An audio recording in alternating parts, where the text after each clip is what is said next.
Hey everybody, thank you for joining me today. So today's video, I don't have a sketch for it, but I'm using one of the crop challenges from my little scrapbook store.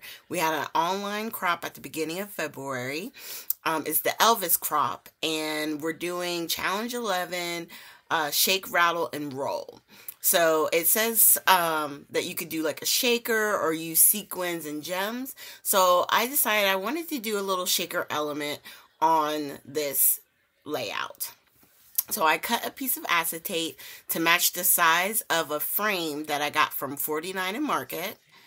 This is one of their film strips. Inside the package there was this frame. And so I'm just putting a little bit of glue on the outside edge, and I'm going to back the acetate, which is from this collection from Pretty Little Studios. And then I cut from the 6x9, I think it's 6x9 paper, to also fit the size of this, I guess you would say the acetate with the frame. And then what we're going to do is we're going to take these strips. I have these from Tailored Expressions. And these are the perfect size. They fit right in the middle of the frame. And I just make sure they're butted up against each other. And basically we're going to create our well. Okay, because that's really important when you're making the shaker card, right? You got to have your well for the shaker bits to go into. You could also put it right on the the cloud papers. You could always just put it straight down there. But for this, I decided to put it in.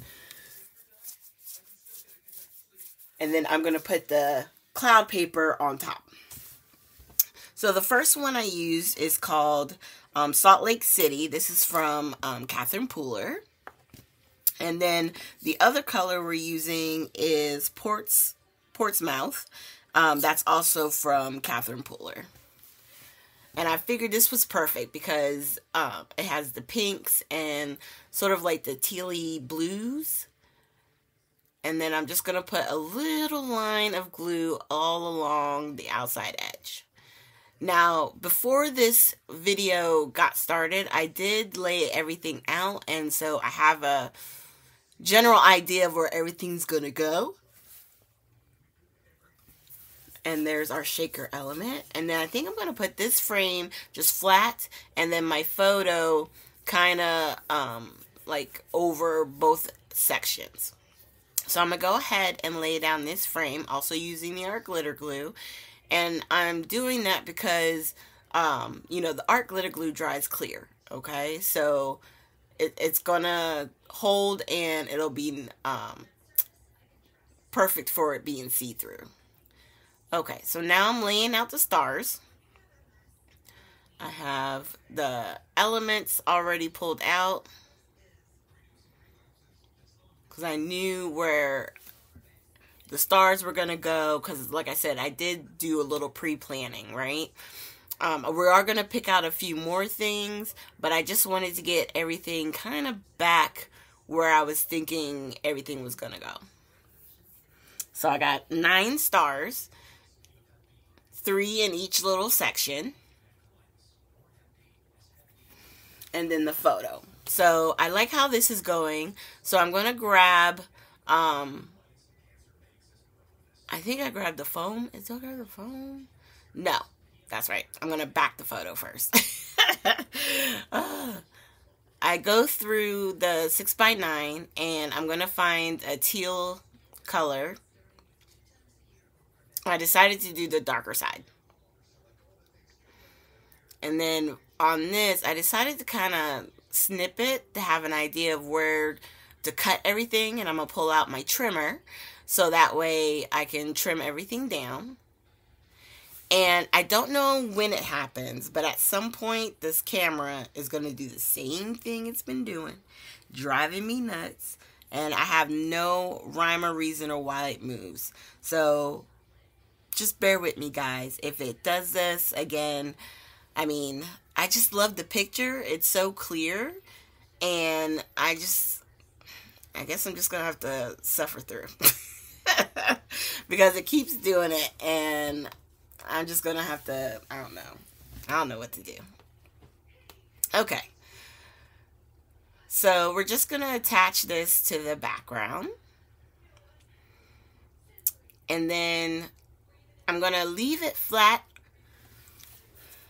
on the shaker side, but I do want to put a little bit of foam on the other side that's hanging off, right?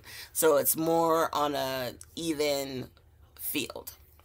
So I'm just cutting 2 pieces of foam, and I'm going to flip it over and start putting the pieces down, and then I'm just going to cut one more slightly thinner piece to go right in the center.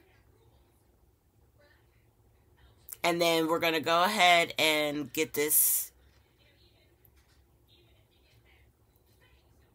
basically hooked together like it's one piece. Oh, there it goes.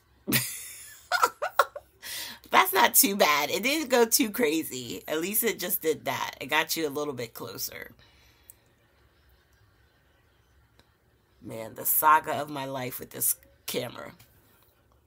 Okay, so I'm using my glue and my tape runner as always. It just gives me a little bit of extra wiggle room.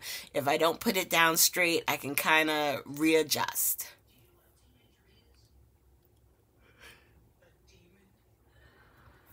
And what I love about this paper from Pretty Little Studios, it's already set up like this, right? With all the different like rainbow colors on half, and then the other half is white with the splatters. I love these type of layouts. I've created them with papers on my own. And so to have it already done on one piece just lends to us having that effect and not have it be bulky. And it's a great starting point. You could do this where if we turn this on the side, where all the pattern paper was on the side, like going vertical, you can still create the same layout and it would be just as cute. For my purposes, I just wanted it to go right here. And that's why I used the cloud paper behind the acetate. So you could see the clouds, but they weren't very, like in your face. So I've been laying down all the other smaller elements. So for each cluster, 2 of the stars are glued flat. And then 1 of the stars is popped up with foam tape. And so we're just laying all the pieces down.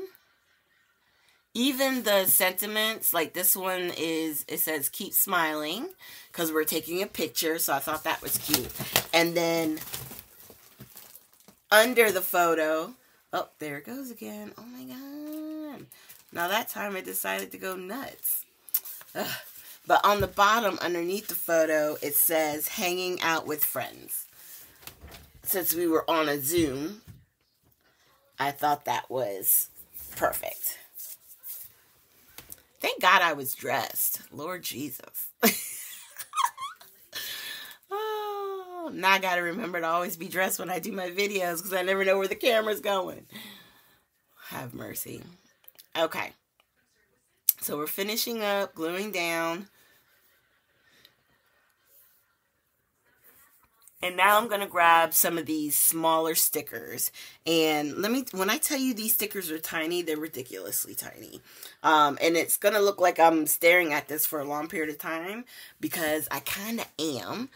Because the words are so tiny. I could barely read it. So the first one I put down says, the season of joy. And then I'm going to put another one up above to keep smiling. And that says, out of office. Because we were all home. So we were out of the office. And then I'm going to pick another one that says beautiful inside and out. We're going to put that over with the star. But it does take me a little bit of time to find them. Because did I mention these things are tiny? I mean, I wear my readers while I'm crafting, and I could barely read them with the readers on. I was like, I need a magnifying glass. And then I'm going to pick one more, and it's going to be our story, and I'm going to put that on top of the photo. All right. Now, this pack of ephemera, it has a lot of words. Some of it is like May, June, August, because this is very much a summer collection. But I'm trying to make it work for a moment that happened. I think this was in December. Yeah, December, very close to January. And yeah, you may think, well, it wasn't like it was all sunshine and rainbows then. And it wasn't, but I just love this paper, and it shows that you can use it for any occasion. Obviously, if you want to use it for summer or anything that you're doing in those summer months, you're able to do that. But if you didn't want to, you can do it this way too. Now that piece that I put up at the top says capture the moments that matter and relive the experience every day. So I'm going to go ahead and glue that down. Okay. And then there's a shaker. And then what we're going to do now is I got to find my paper because it's splatter time. There we go. So on this one, there were already splatters, like I said, built in on the paper itself, but I'm still going to go in with my 3. Now, I'm doing gold over the whole thing. I'm going to do the black over the whole thing. And then for the white, I'm just going to use the white over the color paper area because it really like stands out on the white.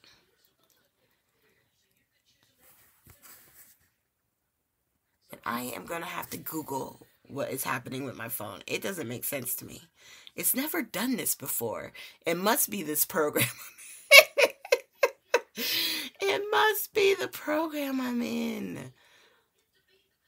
I don't know. I may have to record on my phone or something and try and upload. Maybe that would work. Okay, so here's the close-up of all the splatters. You can see the black and the gold at the bottom, and then along the top part, we have the white, and then I love the shaker. So exciting. So that's a fun little surprise element that people may not be expecting, when they're looking through your layouts. So don't be afraid. It's really quick and easy to make a shaker piece. You can make a tag, a shaker. You can make all different elements. And if you just didn't want to do that, you could just put some sequins and gems on your project. That counts, okay? So hopefully you guys will come and join us over at my little scrapbook store. And I hope you guys have a great weekend, and you'll be seeing more of these challenges throughout the month. Have a great day, you guys.